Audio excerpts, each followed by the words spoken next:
Back to you throughout the show. Let's bring it into the studio. I'll start with you, Dahlia. How important is this move, is this merger, and does it mean anything beyond, reassuring the power that the left-wing bloc has already? If it doesn't really bring any more votes from the right, does it?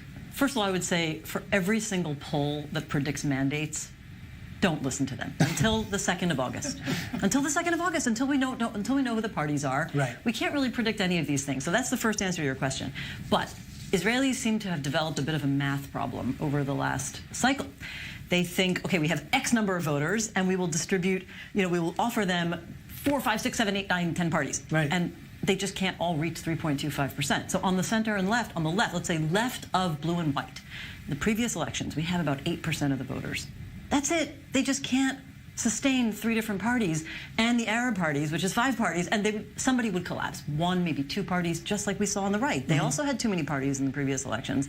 They couldn't sustain 2 of those parties. So it is very important, if you don't want the parties to waste most of their votes from a very small political camp to parties that ultimately won't get the 3.25% threshold. This is the most logical move that could happen. So before I get your guys' reaction, I want to show you who is basically going to be on this list. As I mentioned before, Nissan Horowitz will be at number 1. Stav Shafir is number 2. Yair Golan from Ehud Barak's party, the Israel Democratic Party, is at number 3. And you can see the rest of the list here on the slide up on TV. There's a few other slots for Barak's Israel Democratic Party, but most importantly, I think he has put himself in at number 10.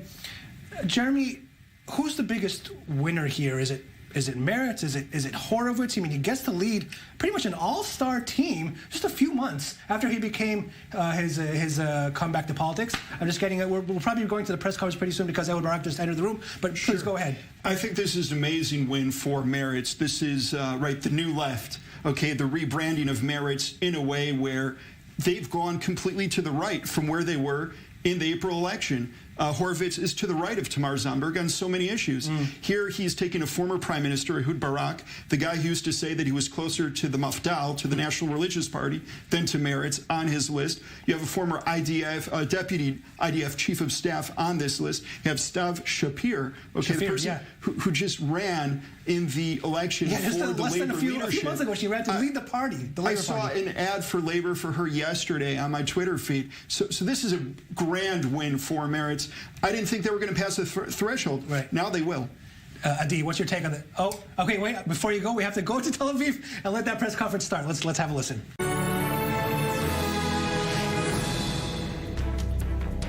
We're back on the Spinroom discussing the developments today. On the left side of the Israeli political map, some dramatic changes that could change the race. The formation of a new bloc to be called the Democratic Union. I'm still with my guests, Dahlia Scheindlin, Jeremy Saltan, and Adi Schwartz. Thanks for sticking around, guys. I want to show you something that Haaretz pundit Anshel Pfeffer tweeted today with a picture, basically, that was taken, that went viral, of course. The picture, no, this is the wrong picture. This is an Instagram picture. I want to show you a picture of the 3 members, Nissan Horowitz, Stav Shafir, and Ehud Barak, taking a selfie after they signed the agreement late, maybe early this morning, actually it was. And Anshel Pfeffer writes this. He says, "Behind the smiles, there's so much desperation." Here it is. None of them wanted to be in this situation where they had no choice but to join forces.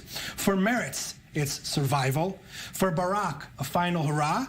For Shafir, temporary respite before rebuilding labor. Unity as a temporary necessity. Dahlia, your reaction to that? I'm not sure if I agree with it. I have to say there was a palpable energy in the room. I think that what can start off as a political marriage of convenience, if it goes in the right direction, if they have success, can become a genuine partnership.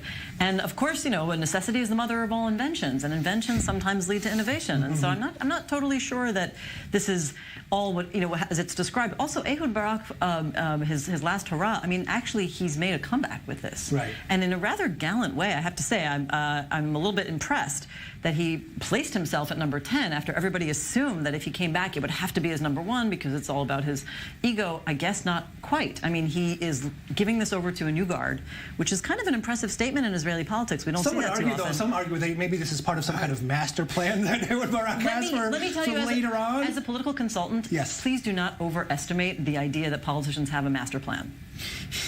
They generally don't. And Ehud Barak is no exception. Really? Okay, really? Fine. That's okay. Go ahead. Yeah, I don't know what to say about that tweet. I think it's quite clear to everybody that, yes, if each one of those politicians didn't need to be in what we just saw on the platforms behind us in that press conference, then they wouldn't be there. But they're all there because they need to be there. Ask you a little about and that's fine, because that's something that you have to do in politics. And I'll tell you something, just about every politician from every party, if they were in that situation, would do about the same thing. Let me ask you a little about Stav Shafir, though. I mean, yes. How do you see her leaving the Labour Party so quickly after she tried to lead it? Look, I told you, she I saw a tweet explained it yesterday. in the press conference, by the way. She explained it as if the house is burning, meaning Israel is burning, and she had to do what she had to do. You have to feel bad for Labour, right? They've lost now 6 of the first 12 candidates from their list in the April election. Right. So you have to really feel bad for them. That's a very big hit for them. Why should we feel bad for them? They made a lot of mistakes, and now they're paying the price. Well, listen, you know, I think that if you are a member of the Israeli left, and I'm definitely not a member of the Israeli left, you have to feel bad, because Labour is the party that created this country, and what we're seeing is a total collapse. And what Stav did here is say, there is a life vest being offered to me. I want to jump off this ship before this Titanic hits this iceberg, and whoever's left ends up underwater. I want you also to answer about Stav Shafir, Eddie. Yeah, I think my view of politicians is generally perhaps less. I mean, they are politicians, so they do what they think at the same moment that, you know, is beneficial for them. But I want to put into this discussion another point. I think actually that Labour, now headed by Amir Peretz, is in some kind of a perilous situation. Okay. This seems like Meretz new party seems with a lot of energy and etc., quite strong. Whereas I don't know if Amir Peretz can still bring Labour and over the threshold. So that's going to be. I disagree with that. I think Labour is going to pass the threshold. I think they're now running only on a social. think that's a bit much. Only on a very social, economic, talking to the periphery, etc. Yeah. And the question is, do they really have those voters? I think if you go outside of the Tel Aviv, Herzliya, Ramat Gan triangle, and you go outside to the rest of Israel, then you will see there are a lot of people, especially Sephardi voters, who are very excited about this Amir Peretz, Orly Levy. That's a question. So what should they do, though? What should they do? What should Amir Peretz and Orly Levy do now? Oh, I mean, I think that essentially we're still in the situation that there's not really enough room. I mean, they could pass the threshold, but I would say they've got a significant danger of falling under the threshold, especially because this new merger, by definition, creates energy and momentum and a sense of excitement. And I think a lot of the kinds of Labour voters, you know, and not just Labour voters, but the kind of people you're talking about, I have been doubtful ever since last week when the Orly Levy Amir Peretz merger happened, that she was really capable. Not so much a mistake, but I don't really think she's going to bring most of her voters, the 72,000 who voted for her, to vote for Amir Peretz. But that's why you brought her. If she's not going to bring voters from the right, why do it? Again, it's the same reason why Meretz selected Horowitz and why Horowitz decided to go ahead and bring in Stav and Barak. Israel's gone to the right. If you want to get seats, you need to move to the right. By going ahead and taking Orly Levy, who, again, really, you have to look at her for what she is. She's the former #2 on Lieberman's list. She voted for the nation-state bill when she wasn't even a member of the coalition. She's very right-wing on a lot of issues that could be a problem for Peretz. I don't see a lot of her voters voting for Labour. Right. Okay. But Peretz needs to go more to the right, because there's not enough voters But left that's on a the right. mistaken calculation, because they'll never vote. The right wing will never vote for Labour anyway. Okay, we have to go. We'll fill out of blue and white. Guys, we have to go for a break. When we come back, more on these very dramatic political developments here in Israel as we dash towards the September 17th election. Stick around. We're going to have a lot more to talk about.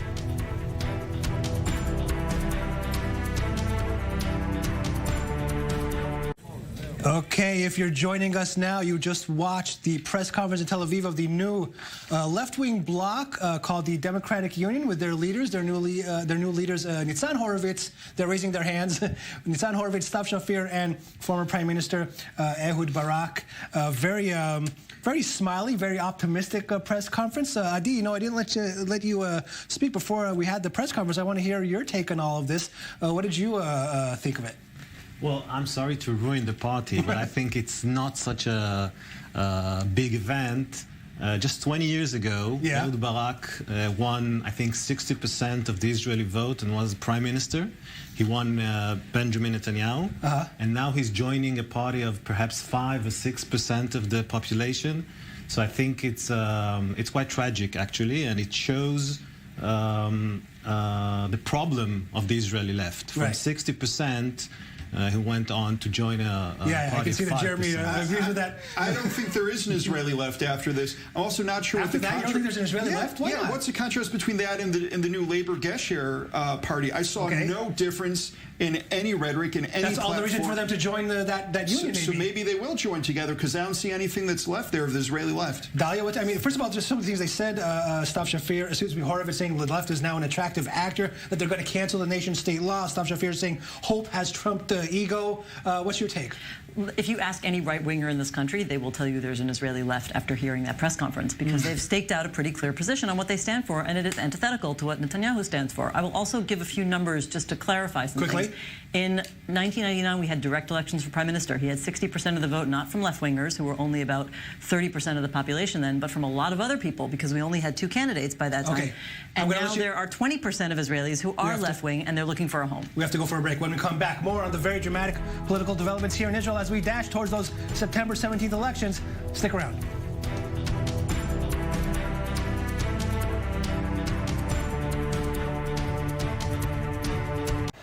Adi, we're seeing all these people move around from party to party. What does all this moving around in Israeli politics say about the system in general? You know, ideological versus opportunism. What's going on? It's a good question. I just saw today an analysis saying that if it would be better if we went back to the system with no threshold at all, and then you just need like 35,000 votes instead of 140,000 votes, which means that people coming together without, sharing ideology, just as a, marriage of convenience. And it would be better if we go back to the system. Wouldn't there be a lot more parties in that kind of scenario? So according to that analysis, it would be easier for a prime minister to make a government, because it would be more flexible in choosing between parties. I'm not sure that's true, but definitely what we see now, that the name of the game is the threshold. It's the only game in town. Your take on all of this moving around, it kind of makes the whole political system seem a little, I don't know, too flimsy, there's no ideology. I went around the country back in the April election, and when you go around the country now and you speak to regular voters, they're like, what is this? What are you guys doing? They're just looking, they're disgusted, they want to puke. I remember last time I was on, we were talking about the bottle cap stuff, right? Right. Are we talking You were really angry about that. I was really angry about it. Is anyone talking about, are we going to raise the debt ceiling or not? Are we going to raise or lower taxes? Maybe we can talk about defense spending, maybe some religion and state. Can we talk about issues? I mean, again, I heard a lot of great, what would I call that, buzzwords in what we just saw in that, not even a press conference because they didn't take questions, the statement that they gave to the press. Again, if I'm a regular voter, I go ahead, I watch that. I'm like, again, what is the difference between you and Labor other than you're a bunch of Ashkenazim? And Dahlia, really, I don't get it. As someone who has the advantage of having worked on both sides of the pond, is there that kind of, shifts between parties, or this It depends on which country you're talking about. I mean, in parliamentary systems, there is more likelihood of that kind of the proliferation of different parties, changing of parties over time, unstable coalitions. Not in the U.S. and in the UK, where you have a much more stable system. The U.S. being a two-party system, the UK having a couple more parties, but they don't destabilize things as much. So that is a little bit different. But I think that, by contrast to my colleagues, I actually think that there's something possibly, being optimistic here, possibly healthy going on, which is a sort of party realignment to match the voters' actual political ideology a little bit better. Because I think what happened was the voters' ideology shifted over time, became more right, bigger on the center to some extent, 25%, and about 20% left. And there were all these parties that were sort of sitting, a lot of these parties had sort of divided identities within themselves. And now I think we're seeing sort of a realignment of the parties. It's messy. It looks confusing, but I'd like to hope that maybe in another cycle or two, they will stabilize and become a better reflection of who the voters really are, and then they will be less afraid to talk about the issues, which of course I agree that we should get back to the issues always. Okay, Dahlia touched on this before. I want to ask you about Barak a little more. His decision to be placed in 10th place on this list. Does it prove what he's been saying all along, that he's willing to do anything to bring Netanyahu down? I'm conflicted, because on one hand I agree that it's a gallant gesture to show that perhaps younger people can, but I also agree with you, and I think that he's still conspire something. There's a master plan somewhere? Yeah, I think so. I think no master plan. Otherwise, in the case of Barak, I disagree Maybe, with you. You're right. Other politicians. It's true. He is very calculated. I want to bring up something that he did also earlier this week. He apologized on Tuesday for the killing of 12 Israeli Arabs by security forces in October 2000. Well, that's a 13, excuse me. Thank you. During this wave of protests. How did this affect? Did it really change anything? Did it make this happen? Yeah, of course, as a prerequisite to enter Meretz. You can't go ahead, and that was something that, Farage was very instrumental making this Farage, work. Isawi Farage from the Meretz party. Yes, the Meretz MK. Yeah. He wanted that to be done by Barak to continue forward with the talks. Although there's a lot of criticism saying that it's not enough from Arabs and from the left wing. Again, you have a former prime minister saying that he's wrong. After he's already left office and doesn't need to say that, that's a pretty big concession. What do you think about this apology? I'm having a little bit of trouble separating my professional analysis from my analysis as a citizen. And as a citizen, a voter, I'm saying, this is the person who was in power at the time. He had 18 years to do this. That happened, or 19 years. It happened in late 2000. And he does it on the eve of trying to cut a political deal. That makes me feel pretty cynical. I mean, of course, I think there should have been some sort of an apology, but in this, but not like this. Can you be a political strategist and not be cynical? But like we're talking again about That's a good question. About a situation where you have three people who were in different parties yesterday, okay, and are now together with a new brand because they've all decided the previous brands they've been working on are not good enough anymore. They need a rebrand. I want to say something about that apology. I think actually it was a disgrace. Wow. Yeah, and I think that what happened in 2000 was that Arab citizens of Israel joined forces with people who attacked Israel from the West Bank and Gaza. By having peaceful demonstrations? Just a second. And they blocked roads and they took Jews out of their cars. Okay, 10 seconds. And one Jew was even killed.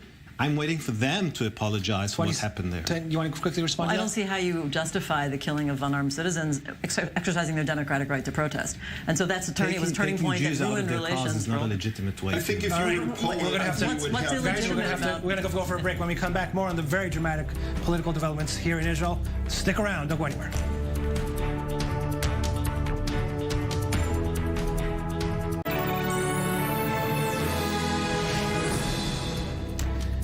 We're back on this special edition of the Spin Room discussing the developments today on the left side of the Israeli political map. I'm still with my guests, Dahlia Scheindlin, Jeremy Saltan, and Adi Schwartz. Jeremy, I want to start with you. Well, this party that we just saw, this bloc, the Democratic Union, won't it suffer from the same problems that blue and white suffer from? A very wide spectrum of ideas just coming together to be basically another anti-Netanyahu party?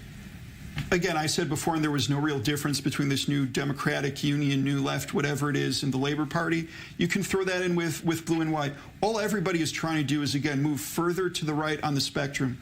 I talked about how Orly Levy is not bringing the votes. She's still getting 3 slots in the top 10 on the Labour list. We have a situation here, again, where, Stav and Barak are bringing on all these people onto the Meretz list. Overall, let's be honest, the right-wing people are going to vote for either the Likud or maybe this union of right-wing parties that Shaked could lead or, will probably end up leading. At the end of the day, maybe you'll have 1 or 2% of them that'll go for Lieberman or maybe Shas or something like that. But they're not convincing anybody. Okay. All they're doing is going and fighting over the center because the left is gone. I agree with you about the diffusion of ideas on the center-left, and that's because Israeli politics used to be divided very, 2 camps. We should give back territories for peace, we should not give back territories. Now, today, I think the vast majorities of Jewish Israelis think there is no chance for peace anyway. So you have a very clear view on Likud, and then you have this kind of unclear blue and white, which are we should not, we should, and basically it's the we want to change and replace Bibi. So that is the reason, and you're actually right, because this is what explains the phenomenon that you just mentioned. Yeah. I mean, one of the things that I think that the purists on the left, Dahlia, are talking about is how can a party like Meretz join forces with a man, Barak, who has been accused of being responsible for the "there is no Palestinian partner" narrative after the failure of the Camp David talks, for those October 2000 riots, for giving, for example, now that everybody's talking about Jeffrey Epstein another second chance in his business endeavors. How does it fit? Well, I mean, I think this is an interesting sort of answer to what we started to raise before. I do think that this isn't just a competition with blue and white over that amorphous center. I think that having this kind of merger under the leadership of Meretz pulls this whole camp to the left. What counts for left in Israel may not be left in other terms, but that is definitely left of blue and white, and they're not mincing words. There was never a party in the previous elections who, for example, proposed canceling the nation-state law. There's no question that they stand for something a little bit different from this very, I think, rather amorphous and kind of blank center of blue and white who refuse to stake out policy positions on anything. So I think that that's somewhat of the answer. And I will also go back to something you said, since we've talked about Anshel Pfeffer already, we might as well mention an article he wrote, I think, last week, where he said, Netanyahu, in a way, is a victim of his own success. He so successfully took the peace issue, the territorial concession issue, off the table so completely for a decade that people are concentrating on other social issues in Israel, including the erosion of democratic values, the threats to the independence of the court, LGBT issues. He wrote this in the wake of the LGBT issues we had last week. And I think that those are on the agenda maybe more than they were, in terms of this is really not about peace or not peace with the Palestinians. I don't think so. I think that this whole entire agenda is like perhaps the agenda of Meretz. It's about 5% of the electorate. Most of the people, generous. Okay, perhaps.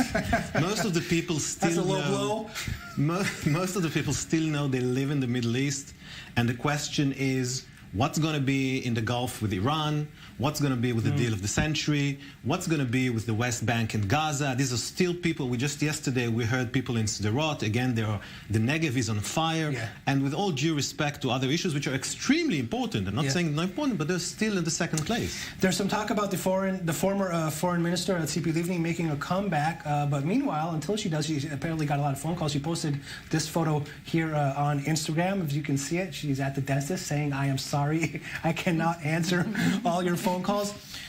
Should she make a comeback? Real?